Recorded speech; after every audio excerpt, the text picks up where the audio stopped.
Konnichiwa, Nihon Cricket Pod do Yokoso. Hello and welcome to Season 2, Episode 2 of the Japan Cricket Podcast. I'm Alan Kerr, and on this show, I try to give listeners an insight into the various goings-on in the world of Japan cricket, both on and off the field. Today, you'll get to hear an interview I did with the man behind arguably the biggest club in Japan, at least in terms of player numbers anyway, Gurdeep Dua of the Men in Blue. The interview was recorded back in December, and it was great to catch up with Gurdeep and hear his story. I'm sure anyone following Japan cricket will have seen the club competing in virtually every competition we run, and I hope that this chat will provide some interesting insights into how the club developed from relatively humble beginnings to the behemoth it is today. Before that, however, in a new feature for Season 2, I'm going to run through the JCL Division 1 results in Round 1 and mention a few other notable performances over the last couple of weekends as well. The season has delivered a number of centuries already, as is often the case thanks to the fast outfields at this time of year, and there's nobody who likes Round 1 more than one of my regular guests, Dougal Bedingfield. A bit of research tells me that his scores in Round 1 are as follows. In 2016, exactly 100 against Max CC. 2017, 77 against Alpha Quashers. 2018, 116 against Paddies. 2019, 124 not out against the Falcons. 2020, he made just one against Wyverns, but that was in Round 2, played in July, so I don't think that really counts. In 2021, he made 80, and in 2022, against the Alpha Quashers, he made 101 not out. So, Dougal, as you probably know, is captain of the defending champions, the Chiba Sharks, and his latest Round 1 century led them to a comfortable 9-wicket win and a bonus point over the Alpha Quashers. For those who don't know, a bonus point is awarded in the JCL for either chasing a target before the 32 over mark or bowling a team out before the same mark. So it's all about the second innings. AQCC had posted 215 all out, thanks to 61 from Noor Ibrahim, but Dougal had Marcus Thurgate and Tanmore Mukherjee supporting him with a couple of 40s.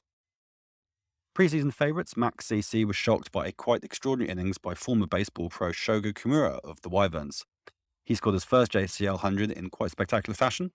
In a game reduced to 35 overs after a wet outfield held up play, Max made 222 for 9, thanks to 69 or 49 balls from Super Navaratna. Shogo, opening the batting, anchored the innings, but looked like he had misjudged the chase when 70 runs were needed off the last 5 overs. At which point, he then took 11, 17, 20, and 24 off the next 4 overs, hitting 7 sixes in his last 10 balls to finish 121 not out off 110 balls and chase the target with an over to spare. That gave Wyverns a 5-wicket win. Extraordinary stuff. There was a third century in the run chase in the match between the two newly promoted sides.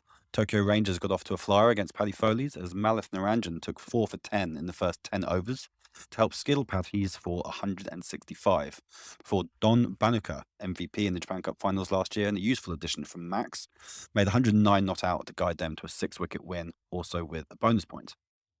Tokyo Wombats were undone by a Naveen Negi-inspired Men in Blue. Negi knocked over Rich Bracefield for a golden duck and Alex Patmore shortly after, leaving Wombats battling to make 105 all out.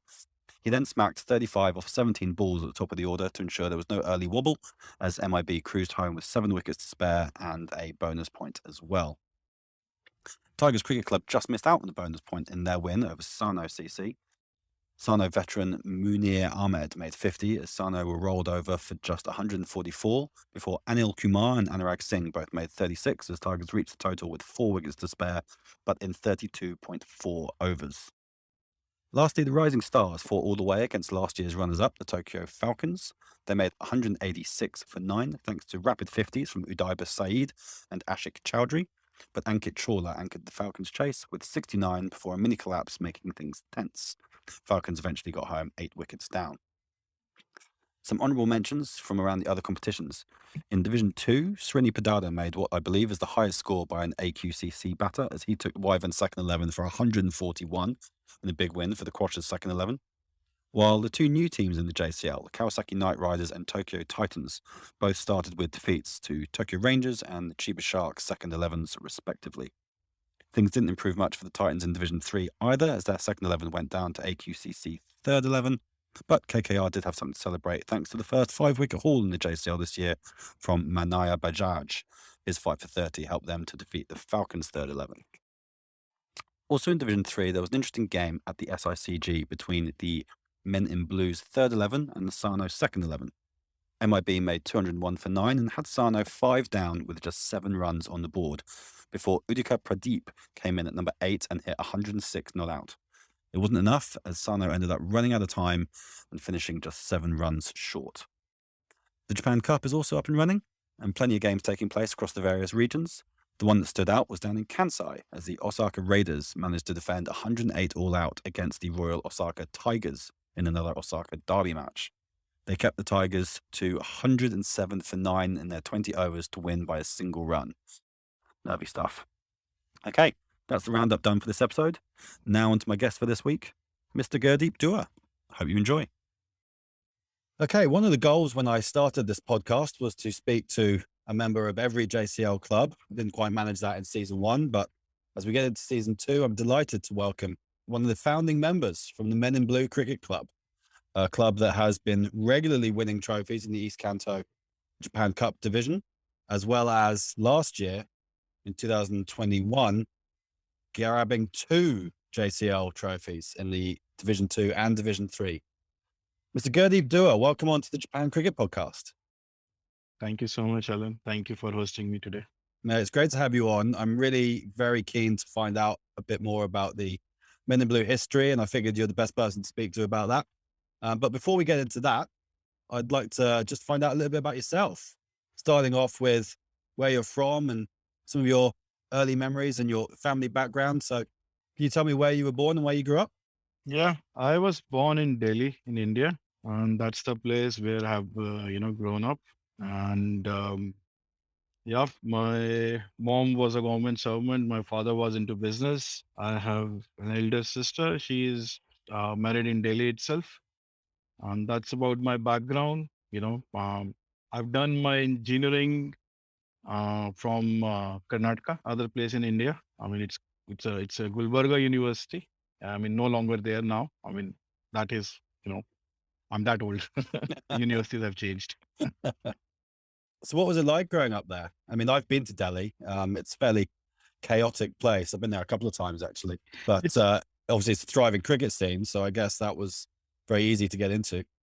Yeah, I mean, Delhi is a multicultural city, and if you ask fairly, it's a macrocosm of an India representing a miniature India, and you know, a lot of people always there to help you out. Is basically, in Hindi there is a saying, Delhi is dil walo ki. That means Delhi is for the people who have big hearts. So basically everybody is there to help you out. Of course, being it a capital city, this is a huge population, number of people living and staying there. That makes it bit of chaos. But I think if you are living there, you'll always find a way to live there. And, I mean, basically, I've enjoyed my life throughout in Delhi when I was Delhi. I mean, since I've grown up there. So for me, that is one of the best cities in India. Of course, there are other good cities as well where I've studied, but still Delhi is in my heart. It'll always remain in my heart. Do you get back very often? Yes, I do. I mean, it was used to be like, twice a year, then reduced to once a year. And because of this corona situation, and, my daughter is going to be in university next year. So both exams are going on. So we couldn't take a risk of going back to India and getting stuck there. That's the reason I think it has been more than 2 years gap. But as soon as her, boards finish somewhere in March, near about March, there is a plan to go back. Yeah, it's been much the same for me. So, okay, as I mentioned, Delhi's, thriving cricket centre. What were your earliest memories of getting involved in the great game of cricket? Oh, I mean, in Delhi, I think in each and every small units or societies, people are playing, or kids, I would say, playing cricket. There's always a big fan base of cricket. Has been at least till I was kid. Now other sports have also getting popular. If I remember, I was maybe 7 or 8 years old when I started playing cricket. And when I played cricket, we played with a hard plastic ball. I'm not sure if you've ever heard about that. If it hits you, it used to pain a lot, Yeah, not breaking your bones or something, just but it's things. a hard. It's so much of pain. But that's the ball we used to play. I think this was the cheapest ball at that point of time. So we start and where we used to play, it was a concrete. So we needed some good ball, whichever even bounce and something. I mean, I didn't invented that. I was just started playing, seeing my all seniors, playing there with that ball. That's how I started playing cricket. That's what toughened you up, was it? Taking the hits. Oh yes, it was tough taking hits. It was tough taking catches. So you're basically always injured. I think I remember I was always injured from it till maybe another 2 to 3 years. Somewhere ball has hit me in hands, in my leg, or somewhere in my back. It's always there. But it never Always. put you off. You kept on coming back. No, never, never, never. I mean, it was a game. I would say more of a game. Bringing people together, having a fun, and that's how we started. Like we always having fun. It's more about the game, which is of common interest, bringing people of multi. As I said, I don't know. I don't even know like caste, religions, or what. It was just that few of people. Kids are coming together to play a game, and having a bond in between. Yeah, great. Game was the bond. So then, moving on to your time in Japan, first of all, when did you come to Japan and how did that come about?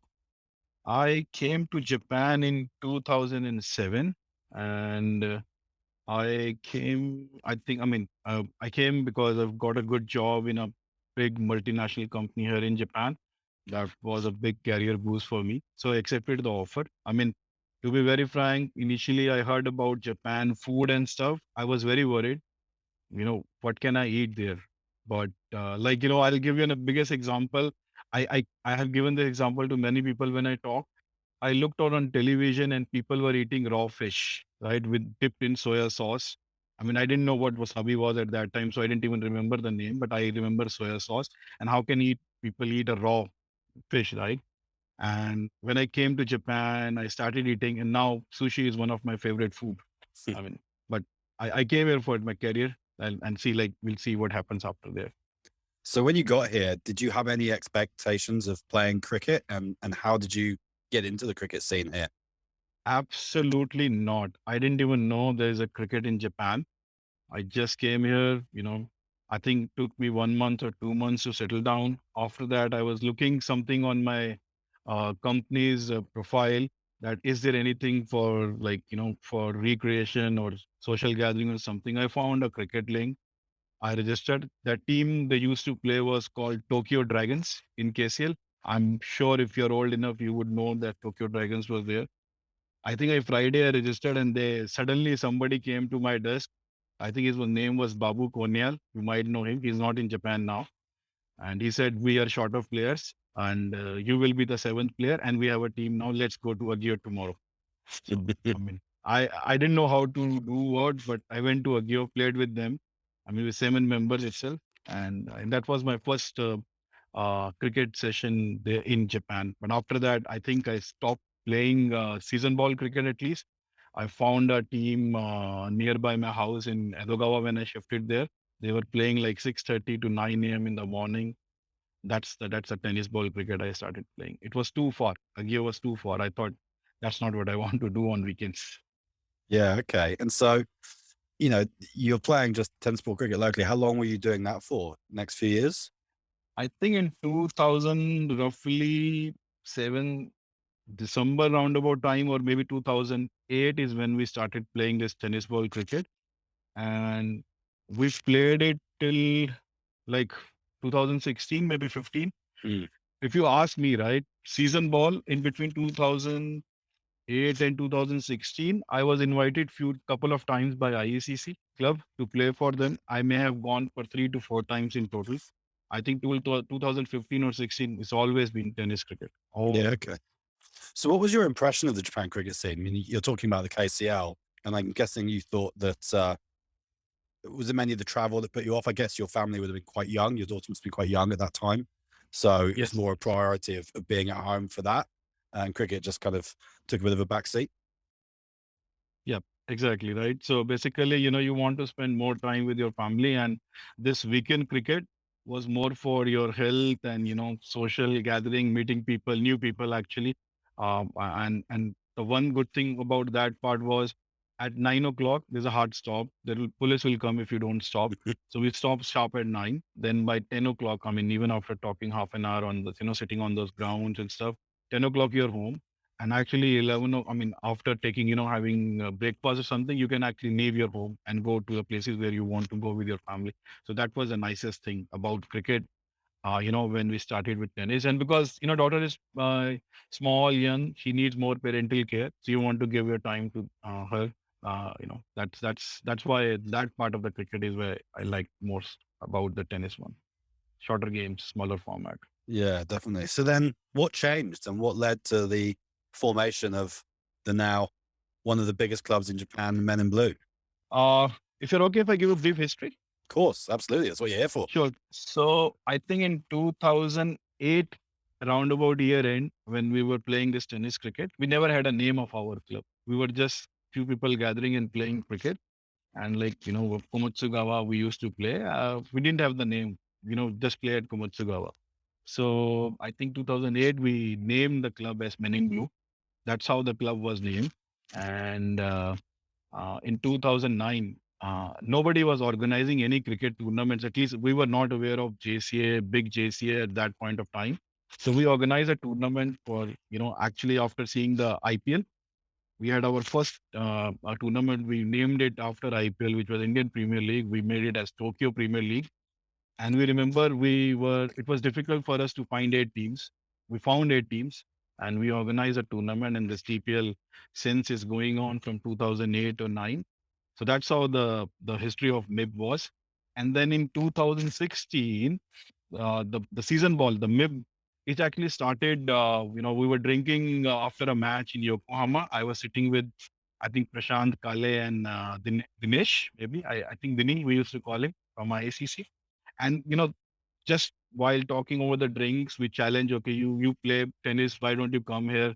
Is that ball different game? Everything is different. And then, while drinking, we said, okay, let's have a match. I'll bring my MIP team and, will play with IC. IC was the club which I joined initially, right? So I think that's how the Men in Blue started.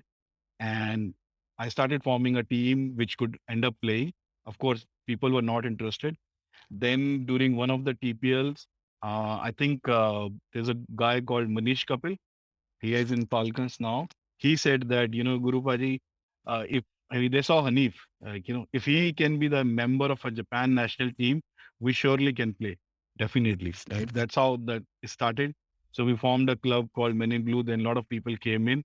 And our first official, it was not an official match, but was a friendly match with IECC. So that's how Men in Blue was formed. And then I approached Dougal for T20s, and that's how our journey started in 2016. Yeah, okay. And then 2017 was the first Japan Cup finals appearance. I think 2016 itself was the first Japan Cup Made the final first time. experience. Yeah, we lost all the 3 matches our league in T20 in East Kanto, and there is no hope for us to, even reach to semifinals. Somehow, Rising Star didn't send an umpire for a match. So the hope was there, if we win all 3 matches, then we might be at 12 points and we might qualify. And we ended up winning all these 3 matches.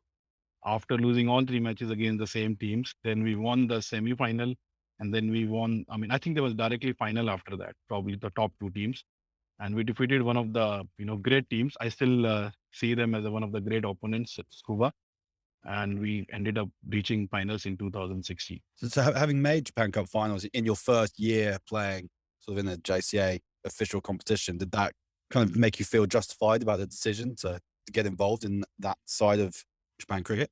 Oh, of course, definitely. I think we played some brilliant cricket. We reached to semi-finals, and I remember, I think one of the most, heartbreaking moment for us was to lose the semi-final against AQCC and chasing just 105 runs. I think we lost by 5 or 7 runs or maybe 10 runs, which is, I think we scored 92-95.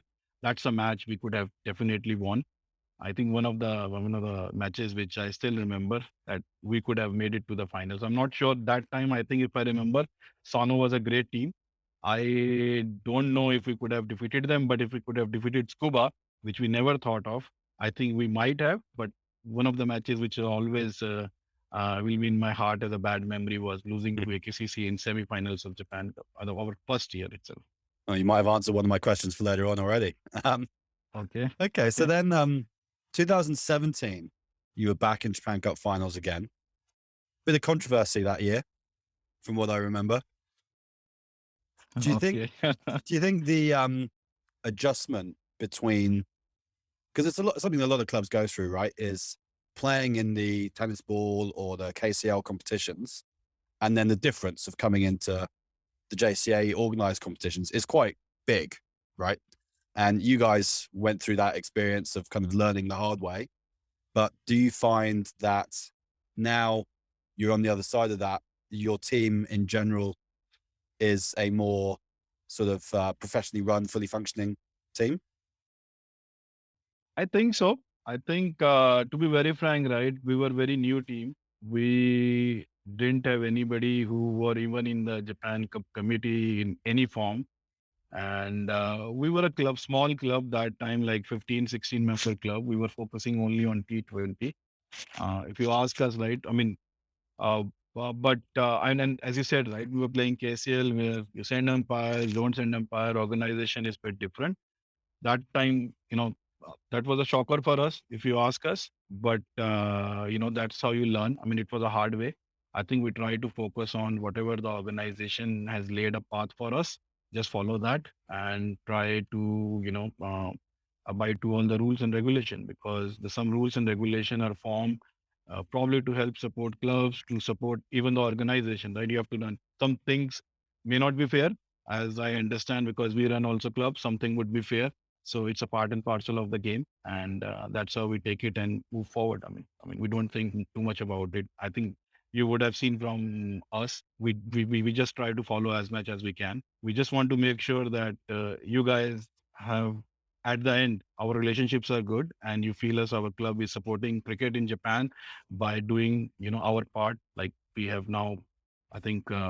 Women teams, under 19, under 15. We are fully fledged super club. I think in one of your, I would say, comments I've heard, like there's a super club in Japan. So maybe it's one of them. Yeah, definitely, and that's exactly where I was going to go to next. It seems that as you say, there's rules and regulations for clubs to follow, and I think they're set up, particularly the JCL. And that was going to be my next question. Was 2018? You guys joined the JCL, having done your 2 seasons in the Japan Cup, which is one of the sort of guidelines for clubs coming into the Japan Cricket League. They have to do 2 seasons and kind of show that they are a well organized club. And then once you've done that, your club really seems to have exploded in size. And having the guidelines and the rules to follow, I hope, has helped the Men in Blue to grow as a club. And the clubs that do come into the JCL, we've seen it with, Squashers, Falcons, Tigers. A lot of those clubs, once they've entered the JCL, have just got bigger and bigger. And so, yeah, you had your first season in the JCL in 2018. I did a bit of digging and I saw that you scored 100 in that season. So I was going to ask you particularly about that innings, if you remembered it. It was a century against Adore in the Division 2. Any memories of that day? Yeah. I think one thing I remember more about is I think Amol was captaining our JCL Div 2 that season. And being yourself as a captain is very difficult for you to where you want to go and take chances. But I think since Amol was captain, I requested him a night before that I want to open. I think this was my second request to him. Before that, I opened against Sano. I didn't score much, maybe 20 odd runs. And I requested Amol again, like, please send me open. I really enjoy batting in the open. And he sent me, okay, go and play freely, but don't try to defend too much. What happened is, I think my partner was Abhishek. He started playing freely than me, and he was scoring runs much more faster than I was. But that was my role, which he took over. And then once I reached 50, my captain says, now you have to start rotating your bat. Whatever the ball comes, just go for it. I think I ended up scoring 100. I think Abhishek was there with me till 27th over, maybe. We scored 180 without losing a wicket. So that is one of the, yeah, 100 is a special mark. That's why it's one of the special innings for me. But I still like the most innings I liked playing was our first JCL Division 1 match against Max, and I scored, I think, 55 or 50 odd runs there. And that's the innings I always like about, because I mean, they were good bowlers, good team, number one team playing against us for the new entrants. I think I like that innings much more than any other innings I've played. Yeah, that's interesting. So, I mean, yeah, you guys came in with two teams, right, straight away in Division Two and Division Three, and then very quickly you were in all three divisions. And now you've got, as you mentioned, the under 19s, under 15s, under 12s, and this year the women's team as well. So, yeah, genuine super club. That's kind of what we've been asking teams to get to have that many teams. Sorry, I keep saying teams. Every club that we've been asking to get to have that many teams. So that must take a lot of work in the background. You can't do all of it. So do you have a pretty strong committee and a group of volunteers who are all got defined roles to keep the club running? Yeah, I think that's the beauty of the club. We pick up people and give them the role, and then usually we don't interfere. Like, Ramesh has been taking care of the kids department fully altogether, right? Then we have a few people. We have a committee. Usually we form a committee every year for the senior members, playing the JCL and T20, based on how many people have time for this year. It's all about, we ask them, and then we select who we think are the best people to do this job this year and that year. There are some people who are always fixed, right? We have big committee, some people are fixed, and then we keep on adding few members and removing few members based on their interest and stuff. But once committee is formed, we let them run, as an individual organization, just oversighting them, that there is something, at least in terms of the reputation and stuff, is not getting impacted. Yes, everything is fine. They run their own as their own function. So I think, since if you see, you interact with Ramesh for everything on the kids part. I mean, usually we don't come in between. And similarly for the woman, I think we still have to focus more. I would say it's still very new, so a lot of time has to be devoted. But you have been communicating with Muskan and Vrishali in that regard. So they are running their own part. We are just supporting from the background. But I think we need more support there. I mean, next year, that's what our club's target would be, to give more support to them as well. And then thanks to JC, I think your J Bash events is where how we could have formed the team. If you were not organizing J Bash, it would have been difficult for us to form the team. I mean that's a competition which you provide, and we take upon that and try to see how we can help you support in that regard. And similarly for senior members, I think there are a lot of people who are passionate about it, wants to help also. So that's why for there we keep on rotating and give chance to many people depending upon their time for the next year and all that stuff. So that's how we run our club as an independent organization. Yeah, it's something that I talked about with Dougal at the end of season one, the final episode of season one. We talked about these big clubs having proper networks and structures in place. In the past, teams would just sometimes disappear. One guy might move back to his home country and a club would just be finished. Whereas now, when you've got as many teams as you guys have and you've got as many people involved, it's almost impossible for that club to fail now in terms of being able to It can never fail. operate. Yeah. Exactly. So it's a Yeah. fantastic long-term structure that's in place. And that was always sort of the vision of the JCA. We want strong clubs that really do provide a pillar in their community, if you like. So it's great to see you guys doing that. And I guess you mentioned sort of growing the women and expanding on that a little bit more next year. Where else do you guys go from here? What other plans do you have for the club in the future? I mean, see, in terms of growing, right, that's the target, that we want to focus more on women. And then we did start doing some training session for our under 15 and under 19. Unfortunately, due to this again, Corona and stuff, it was clumsy to organize a session. Some people will appear, some will not, and all that stuff. Parents have, worried about that. So this year, I mean, the next season, if if hopefully we don't have too much this Corona concerns, COVID concerns, we want to put more focus on giving training to our under 19 guys, under 15, and of course, we will be introducing more under 19 to our season ball in upper divisions. I think as of now, we have been playing Manav in Division 1. And Division 3, we have Shaker kids. I forgot their names, Aryan and Shahan. Sorry, I'm taking their names wrong, but I know them. They have been playing in Division 3. And we have further plans to introduce more kids to our Division 2. Let's see how we can introduce or promote these kids and make them really face the quality of the cricket we have in Div 2, Div 3, and Div 1 from their under 19. So that's our target. And so that, see, our dream is also that kids from our club are able to play for Japan Mm. nationals, can be a part of the national teams. That's our aim. And to do that, we have to do a lot of hard work. We have to train them. So we will be focusing again on this part of the side as well for the kids. So hopefully, when you see the performance of those kids, even one or two noticeable performance should raise JC's eyes and see how JC can help us. Basically, how can I mean, it's not about our club. It's about, like, you have some training sessions. See, most of the kids are in Tokyo. I mean, going to Sano and having a practice is one cumbersome job. But if you think it's possible for JCA to come to Japan, choose few kids from each clubs. It's not that only MIB. Choose few kids from other clubs in maybe, I mean, I think you have been already dealing with Ramesh to book other ground.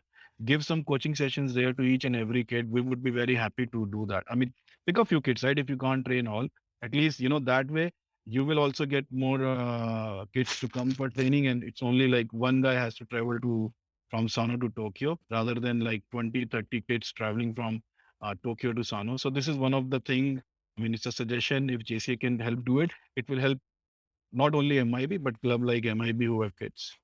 Yeah, I mean, in the short term, it's something that we can certainly look at. We've actually been using the British school ground in Nagasawa and Kawasaki for a few things. We have done some junior academy training camps down there. I think realistically, though, for the long term benefit of cricket in Japan, our real goal is to try and train up some more coaches, guys who are ensconced in Japan, who are actually bedded in here and staying here long term. And if we can train those guys up more, then you know the more coaches there are, the easier it is for people to train, right? So that's That's right. that's certainly a goal, and it's been a big priority for us coming into next year. We're recruiting for a new high performance manager at the moment, and hopefully the person that comes on board will have quite a strong background in that. With this point, can I suggest something here? I have seen there is one football club which has just opened. They have sent few of their guys to, I think, Nagoya for some training. Now they are level 3 coach. So Mm. they're training football to the kids. I mean, a lot of kids are going there. I know that. So maybe similar way, if you're really training coaches, maybe you can give them an official certificates from JCA, and so that they can actually coach kids somewhere nearby, wherever they live, and so that you can train more and more people, and they can give you the, say, report of how many kids they have trained. Maybe that way you can promote them to next level or whatever. Yeah, that's exactly the plan. We've been waiting for quite a long time for the ICC to produce a coach education sort of curriculum, if you like, so an ICC level 1, level 2, level 3 type thing. They've been talking about it for as long as I've been here, and it still hasn't come out yet, but hopefully it will be coming out pretty soon. So that's the kind of certificates that we'll be able to give people, so that they do feel they've got qualification and feel the confidence as much as anything else to actually go and do it, and to be coaching in the same way that what we want. The dream is to have coaches who are coaching kids to play the same way that we want them to play in the national teams. So next year, for example, in 2022, the National Academy squad is going to be split into under 23s, under 19s, and under 15s. So we're going to start capturing some of these kids even younger and coaching them. And again, trying to coach them all along the same way, so that everyone knows that when you get into the Japan national squad, this is how you play, this is the role, this is how we train. And it just builds good habits right from the ground up. So, I yeah. think this is an awesome step. We would be ready to help support you. Only thing is the travel, going Mm. back and coming back. It's like 4 hours. Then you are tired. So like it's a full day versus half a day. Yeah, for sure. I think that's the one main point. The coach education clinics that we want to do will almost certainly be done. We'll do some in Sano, obviously, but we'll be looking to take that to the regions as well, hopefully, and trying to get more people That involved in those. So very helpful. yeah, that's one of the goals. Just moving back to your own sort of personal time and the amount of effort that has to go into running a club, especially a big club like yours. How easy is it to balance, job, family, cricket? I guess now that your daughter's a little bit older, as you mentioned before, that she's a bit doesn't need you as much, so that gives you a bit more time for cricket. But has that been a struggle, or since sort of 2016, 17, you've been able to manage it a bit easier? I don't think so. It's easy. Somehow you have to get time from somewhere, right? Either you get time from your weekend, or you get time from your hectic work schedules. So you have to still balance out with your family. Family also needs time, I think, but they have been very supportive. Especially in 2016 to 2018, they have been very supportive. I think I've given less time to them, but after 2018, I have giving more time to them. And there are other people who are there in the organization in MIB, right? We have proper board formed, we have committee under board. So with this organization structure which we have formed, I think we are able to give time. So what happens is sometimes somebody is busy, so somebody else will automatically come in and take your role. Like we don't have to tell anyone. That's the Yeah. beauty of this club is we don't tell anyone. Whosoever is has time, they come in, they step in, and they take that role and then start functioning from there. So this is one of the good thing we like about the club is the bonding between the members has been great. You're in the club, you're not in the club, you will see that MIB members are everywhere, like everywhere. Any tournament you will go in tennis or somewhere here, where I think people get more closer and it's good for more bonding exercises. You will find MIB will have like 5 to 6 teams participating in those tournaments also. So I think people know their duty, people know their part, what they have to do. They just do it. And if needed more time, somebody will step up that I have time for this year. Why don't you give me like, I'll just give you an example, practical example. This year jersey, we had a bad experience. Everything is sorted out now, like all done. So next year, Abhi Prai has raised his hand saying that I have time. I will make jerseys for him. So he has raised his hand himself. So that's how the club functions. People are like ready to do this job for you. So it's a very good club in that way. Awesome. I like Yeah. that club. I like people who have this attitude of, you know, just proactively volunteering for things they want to do. Yeah, absolutely. So, with that in mind, it must be pretty satisfying the way that this season panned out in the end. I think in Division One, team finished fifth in the end, and then you've seen your Division Two and Three teams finish fourth and end up winning the trophies. So, that's your first JCL silverware. So, it must be quite a proud moment for you and the guys involved. Of course, I think this is one of the best year club I've ever had. I think since 2016. I mean, of course, we won something in 2016, then we continue winning the trophy. But that time, our teams were very strong after 2016. 2016, we never thought about winning or stuff. But I think this year, after 2016, is and again, I feel very proud of our club members, what we have achieved. So this year is amazing, amazing. We have won one again, East Kanto T20 champion. Actually, our Division 2 ended up defeating Tuskers, who won the final, Yeah, who never lost the match, ended yeah, up losing to, our club. So one of the proud moment, then 2, 3. Even in the one, right, I think one umpiring duty costed us heavily. Otherwise, the last match was not required us to win by a bonus. We were trying to mm, target to win with a bonus against Max. And even they have scored, I think, 200 plus runs, winning in 32 overs. Again, Max, I think we fall a bit short. I think we required like 35 runs in mm. 2 hours, like to still win. We had a lot of wickets. We went for it, but I think at the end we failed and we lost that match. But we went there that last match to play with the bonus. Otherwise, we will lose it. We went with the same mindset. We never went there to just win. Yeah, So so, yeah, I think, but it's a good year. Team has gelled very well. It was a new team, very mm, difficult. Few members were coming in new to gel it, but I think by the time season has ended, the gelling, the bond has been very strong, and I'm sure next year people will find difficult to say, defeat MIB. I won't say it's impossible, but they will find difficult to defeat MIB. The way the MIB has shaped up now, even in Division 1, it would be very difficult. yeah, just thinking, you guys looking back to the very first game of the JCL season, you guys beat the Chiba Sharks, who went on to win Division One, and you've beaten Tuskers in the Japan Cup, and they've gone on to win that. So definite signs that the team are performing pretty well on the field. I did want to ask you just briefly about what happened in the off season last year, because as you mentioned, there was a lot of new players, a lot of people moving between Men in Blue and the Tokyo Falcons. Would you say the Falcons are kind of like your biggest rivals in those games? You could probably all know each other, and you're all still kind of friends, I guess. But that kind of rivalry, is that a fixture that you look forward to at the beginning of the year? You kind of think, right, we've got Falcons on this date, definitely going to be available. I think it's difficult to say that because the reason is like, it's in India, Pakistan. People from outside think it's a biggest match.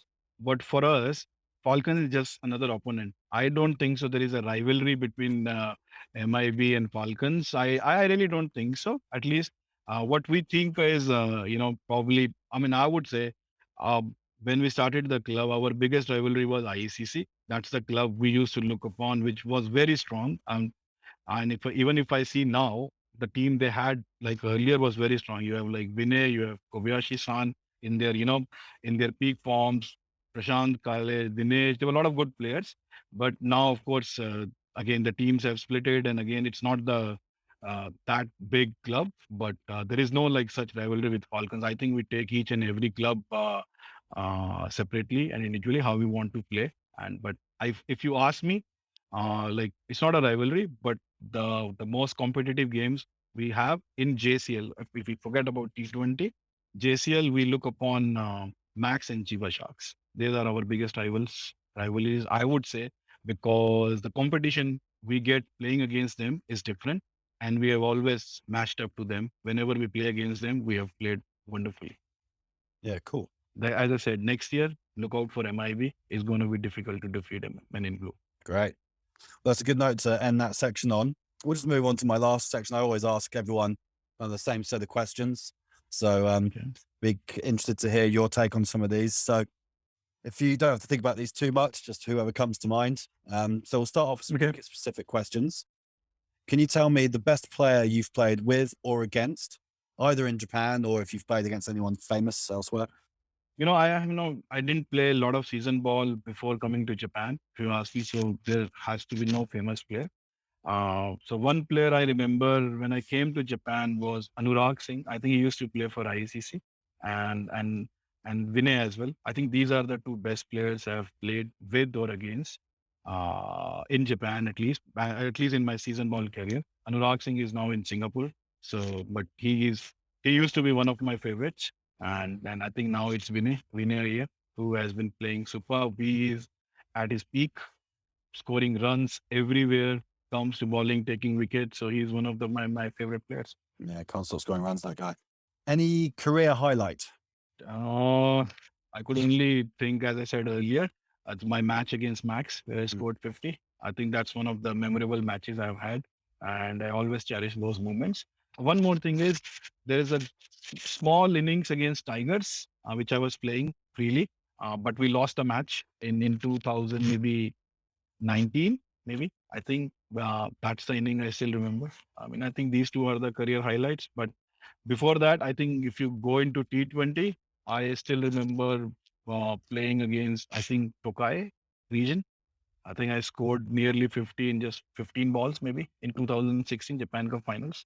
That is one of the moments I enjoy. But I think these are the few innings. I think you've answered this one already, but any loss in particular that still annoys you?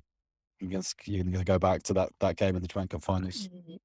Yeah, I think one is Japan Cup finals, definitely. But because that was a crucial match. But there is one more match which, I wanted to win personally because I like that innings I played. That was a match against Max. We didn't lose the match. It was a draw finally. It was like, That's right. I remember that. It was like 40 runs required for the last pair of wicket for Max to chase down some 220 odd runs or 30 odd runs, and somehow they managed, and we thought we will lose the match now, but a awesome catch by Abhishek Patil at the end made the match to draw. But that's the match which I think we should have won. Is the one which we really went very close. We did get a couple of chances to get the last wicket as well, but we missed those chances. I think that's the match which hurts. But yeah, I mean, seeing the criticality, it was the Pan Cup semi-finals. Yeah, sure. What's your favorite format of cricket? Tough one. For me, I think 40 is very tough to play, but I like playing T20. Reason is simple because I've been playing tennis ball cricket and we have been playing like 8 overs, 10 overs matches. So I have also been, pretty much fitted into that way. So for me, favorite format is T20. Cool. Is there any stadium in the world that you particularly love to play at? Awesome question. I think for the Makkah of cricket is Lords. So if I ever get a chance, even to at least face one ball in a Lords pitch, I would love to do that. I don't think so. I would be able to achieve that dream now. Never give up, mate. Never give up on the dreams. Let's see. Um, what's the best place that you've ever watched the game of cricket? Okay, I think watching the game, I mean, with friends is the best place. So I remember in 2000, post 2011 earthquake, I think most of our families were back in India. We were in Japan, and there was a cricket World Cup going on for India. So uh, we watched all the India Cup matches, and not even when India was not playing, we matched. We watched all of those matches here in my home in Japan with friends. I think those were the days I really enjoyed watching cricket. Other than that, watching it alone somewhere, it doesn't matter. You're going to stadium. I've seen one match in Delhi, the Test cricket, when I was like probably in my high school. I did enjoy that as well, just that because I could see the players live. But I think watching it with friends defeat any other place. There is no need for place if you're watching with friends. Yeah, that's great. And okay, last one on this section. Can you name one innings or bowling performance played by someone else that you wished you could have played yourself? Hmm. Okay, I think one innings I remember is our finals against Scuba Cricket Club, and we were down to like 21 or 30 odd runs for 4 wickets. And I think that times Cuba was very, very threatening team. And especially that year, you have Malit playing, you have Sanjay Rappa playing, you have Nalin, you have all those fast bowlers. Scoring against them is very difficult. And we were chasing 150 something runs in 20 overs. And then Sarfaraz came in. I mean, unfortunately, he could not score 100. He scored 93 in 40 balls, 44 balls against that opposition, which I myself think is very difficult. I think that's an inning I envy of him. I mean, although he has scored much more bigger runs, hundreds, and he might think maybe other innings are his best innings, but for me, I have seen it. I think that is the innings I envy of, and I could only dream of playing such an innings against such good bowlers. I always really like it when people have an answer that is from someone in Japan, an innings that they've seen actually one of their teammates play or something.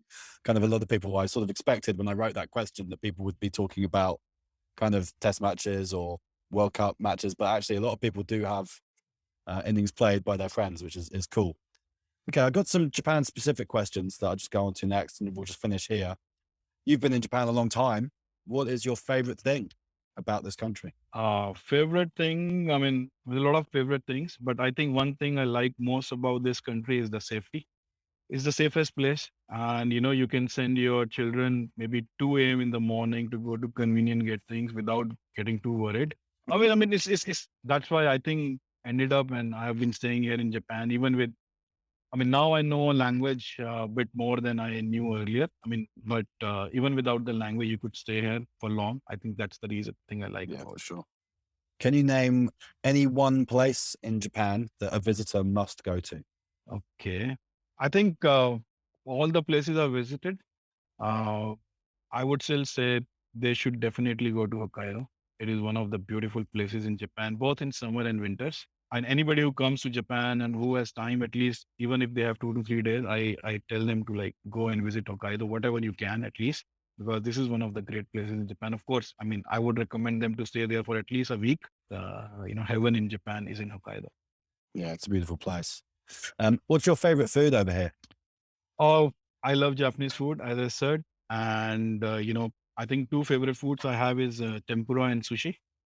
But tempura, I'm very picky about it. I think tempura I like is it's somewhere I think in near Roppongi Hills. There's a small shop run by an old man and his wife. Awesome tempura there. Otherwise, even sushi is always my favorite now in Japan. Japan food. Yeah, how things change, hey? And what about the worst food? Because there is some fairly odd stuff that gets eaten or served in restaurants. Have you had any horrible experiences? I've had. So I'll tell you, see, I have eaten almost everything here. Like, you name, I went to Okinawa restaurant, snake dip meats, snakes, everything. The worst food I've ever had was the hot meat. It was so chewy. I just couldn't swallow. I think I tried for 5 minutes, literally 5 minutes. I'm not joking. Like, it could be 10 seconds. No, I literally tried for 5 minutes to chew, and to try to swallow, but I couldn't swallow. So I have to throw it out. I think in my life, I'll never going to try that. It was horrible. That was the sashimi, right? The raw horse. Yeah, sashimi of horse. Oh, I couldn't swallow. I just couldn't swallow. I tried eating, tried chewing. I did my best. I think I was sitting with my office party. I couldn't do much. So, it looked very odd, but I had to remove. Can't do it. I couldn't swallow. I just couldn't swallow. Okay, last one. You said you've got to grips a bit more with the language these days. So what is your favorite Japanese word or phrase and its meaning? Hmm. What was the name? Maybe I think if I remember, is it wabi sabi? Wabi sabi. I think it means is even if you are imperfect, but you tend to get along. Let me search. I think it was wabi sabi or something. Wabi sabi. Yep. Wabi sabi, right? The acceptance and transience and imperfection. Yeah. Yeah. Basically, you accept with all imperfections and move on. I think that's how at least I operate as well. I mean, whatever you have is the best you have. Tend to deal with it and go with it. That's it. Because nobody in the world is perfect. That's very nice. I hadn't heard that one actually. I might add that to my ever-growing lexicon of Japanese words. Gurdeep, thank you very much for coming on. This has been fun. Really good to chat to you, and really interesting to hear about the story of Men in Blue and your own story as well. It's always good to learn a bit more about the guys in the Japan cricket community. So thanks for taking the time. So it's been great having you on here. Sure. Okay. Thank you so much. Thank you for hosting me, Aleph. Well, folks, I hope you enjoyed this episode. As ever, please share it around. And if you have the time, it'd be great if you could rate or review the show on wherever you get your podcasts. It just helps others to find it and provides me with a little bit more incentive to keep doing it. There's lots coming up in Japan cricket in the coming weeks. We've got the all-new Under-23 tournament, the Futures League, on the 23rd and 24th of April. And the following weekend, starting on Friday the 29th, is the Japan Premier League. I'll see if I can find a guest to come on the show and discuss the teams taking part in the highest profile domestic tournament in Japan. Thanks again, and arigatou gozaimashita.